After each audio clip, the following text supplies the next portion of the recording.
Сәлеметсіңдер ме балалар? 59 сабақ. Балалар, арнамызға тіркелуді ұмытпаңдар. Лайк басып отырыңдар. 59 сабақта балалар бөліндісінде нөлі бар 3-тан балы сандарға көбейту және бөлу алгоритмін қолданасың дейді. Бірінші есепте мәтінді оқы, сұрақтарға жауап бер дейді. Қазақстан Республикасының орталық мемлекеттік музейі орталық Азиядағы ең ірі музейлердің бірі.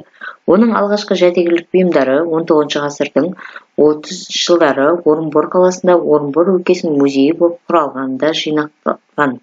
1931 жылы музей өз есігін Алматы қаласындағы кафедралды собор ғимаратында ашты.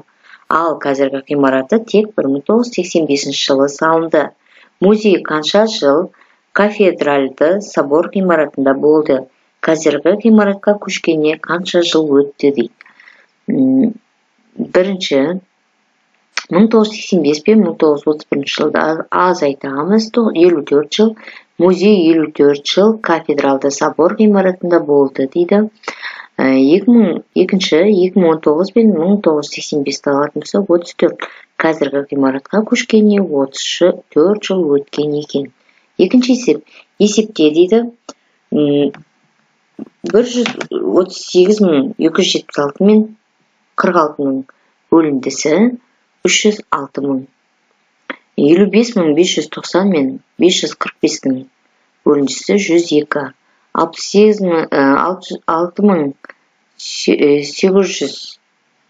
685.828 бен 218.000 бөліндісі 3.146. 458.687 мен 229.000 бөліндісі 2003.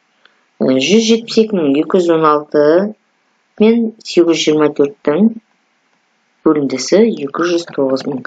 738.127 мен 123-ке бөліндісі 6.001.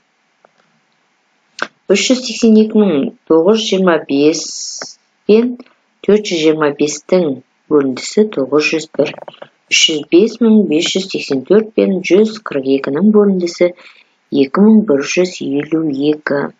Үшінші есеп тиімді тәсілмен есепте дейді. Біздерге бірінші есеп шақшашылған 498 бен 4575-дің қосындысы мен жақша сыртында 42.225-дің қосындысы. Тиімді есеп дейтін болсақ, 4098 қосу жақша ішінде 4575 пен 42.225-дің қосындысы 47.298-ге тең болады екен. Келесі есебіміз бізде 399.968 қосу жақша ішінде 4524 пен 32-нің қосындысы.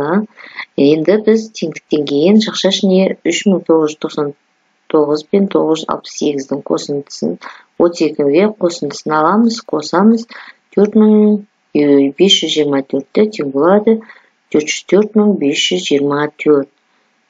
Келесі есебіміз біздің 7896 мен жақша ішінде 2100 пен 4-тің қосындысы ықшамды тиімді тәсілмен есептейтін болса, жақшаға аламыз 7896 мен 4-тің қосындысы қосамыз 2100 тең болады 10.000. Келесі есеп 8 көбейту 14 көбейту 24 тең болады 8 пен 25-тің көбейтіндісі біз 200 болады, оны 14-ке көбейтсек 2800 болады екен. Одан кейін 800 пен 250-дің көбейтіндісін көбейтеміз 2-ге 400.000. 250 мен 2-нің көбейтіндісі 500, 800 пен 500-дің көбейтіндісі 400.000. 25 көбейту 160 көбейту 4 тең болады. 25 пен 4-дің көбейтіндісі бізде 100, 100 пен 160-ның көбейтіндісі 16.000 болады екен. Келесі есебіміз біздің 4-ші есеп. Автобус Нұр-Сұлтан қаласынан 10 сағат 40 минутта шығып, Көкшетауға 12 сағат 10 минутта келеді. Ол осы жолды қанша уақытта жүріп өтеді? Егер автобус Көкшетауда 2 сағат 15 минут кідіретін болса, онда Нұр-Сұлтан қаласына сағат нешеде қайтып келеді? Бірінші, Нұр-Сұлтаннан 10 сағат 40 минутта, Көкшетаудан 12 сағат 10 минут жүріп өтеді, белгісіз. 12 сағат 10 минут азайту 10 сағат 40 минут тең болады, 1 сағат 30 минут жүріп өткен уақыт. Екінші есеп, Көкшетауда кідіреді 2 сағат 15 минут, Нұр-Сұлтанға келеді, белгісіз. 12 сағат 10 минут қосамыз 2 сағат 15 минут тең болады 14 сағат 25 минут. 14 сағат 25 минут қосамыз 1 сағат 30 минут, 15 сағат 55 минут қайтып келеді.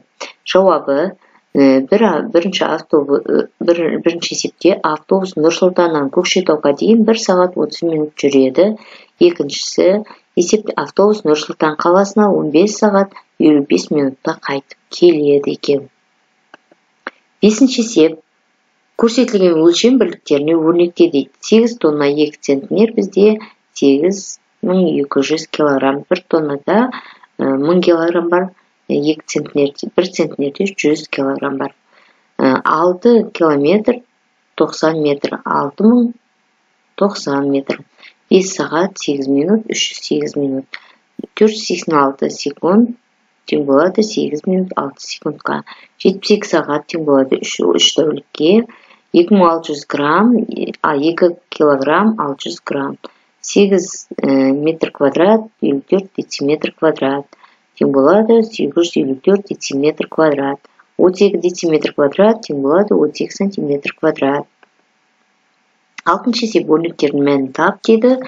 Бізде 2597 көбейту 32 қосу 280448 бөлу 56 тең болады 88112.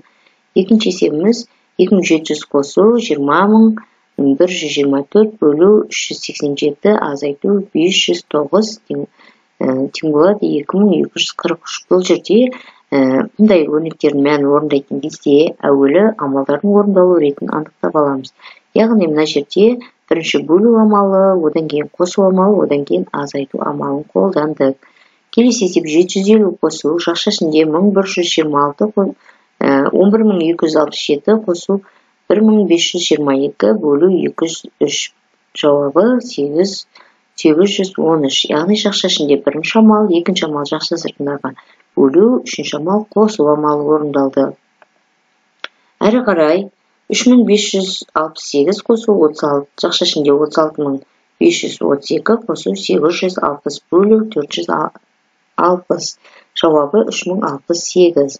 Бұнда да жақша ішіндегі амал бірінші орындалды, жақша сыртындағы бөлу орындалады, одан кейін қосу амалдары орындалады. Келесі есебіміз 800 қосу 115023 бөлу 23 қосу 2600 көбейту 345. Яғни, бұнда да амалдардың орындалу ретін анықтап аламыз. Бізде бөлу амалы орындалады, екінші көбейту амалы, үшінші қосу амалы, төртінші екінші қосу амалы орындалады. Сонда есебіміздің жауабы 902801 шықты.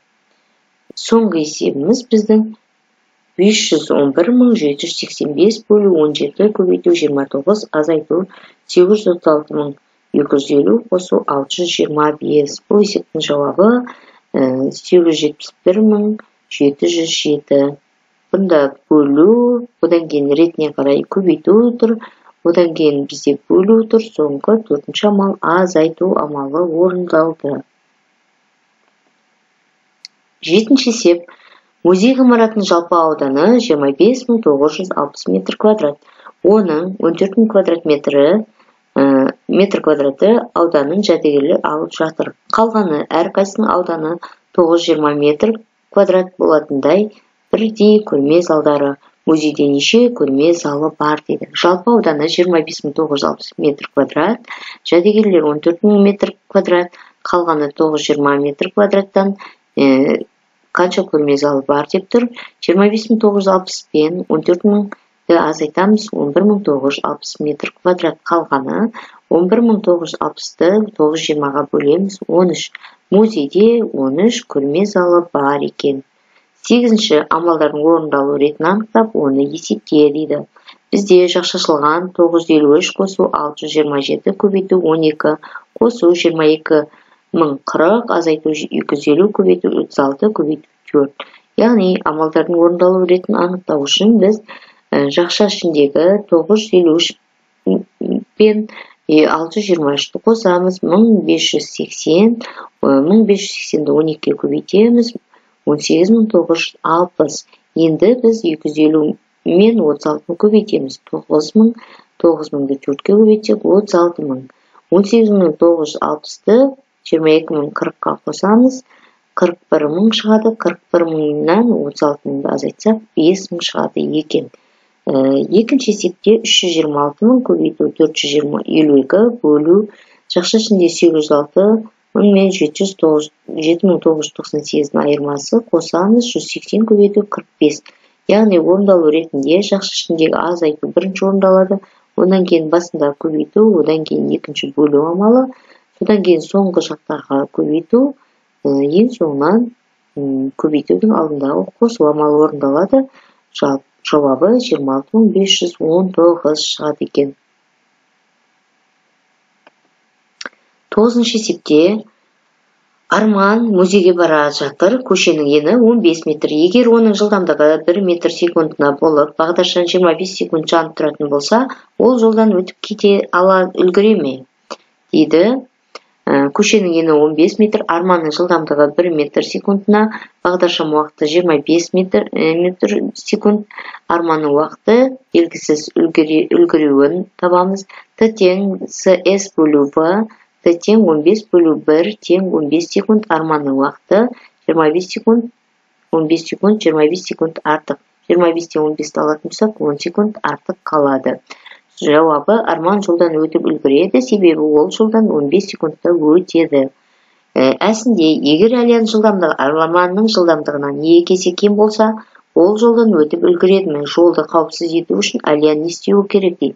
Көшенің ені 15 метр, Арманның жылдамдығы 1 метр секундына, Әлияның жылдамдығы 2 есе кем Арманнан қарағанда, бағдаршам уақыты 25 секунд, Әлияның уақыты үлгеруін қараймыз. 1 метр секундты көбейтеміз 2-ге, 2-ден 1 метр секунд, Әлияның жылдамдығы Т тең 15-ті көбейтеміз 2-ге, 30 секунд, Әлияның уақыты 25 секунд, 30 секунд.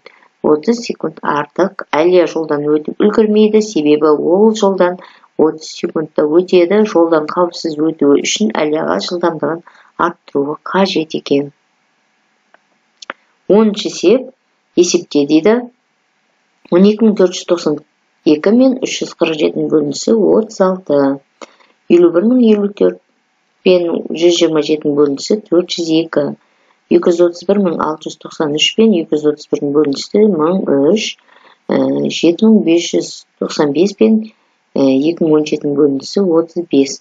5579 пен 823-дің көбейтіндісі 476.517, 506 мен 908-дің көбейтіндісі 459.448, 125 пен 456-ның көбейтіндісі 57.000, 67 мен 241-дің көбейтіндісі 146.287.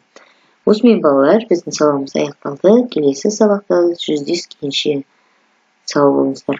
Арнамызға тіркелуді ұмытпаңдар, лайк басып, қоңыраушаны басып қойыңдар. Әрдайым жаңа сабақ көретін боласыңдар.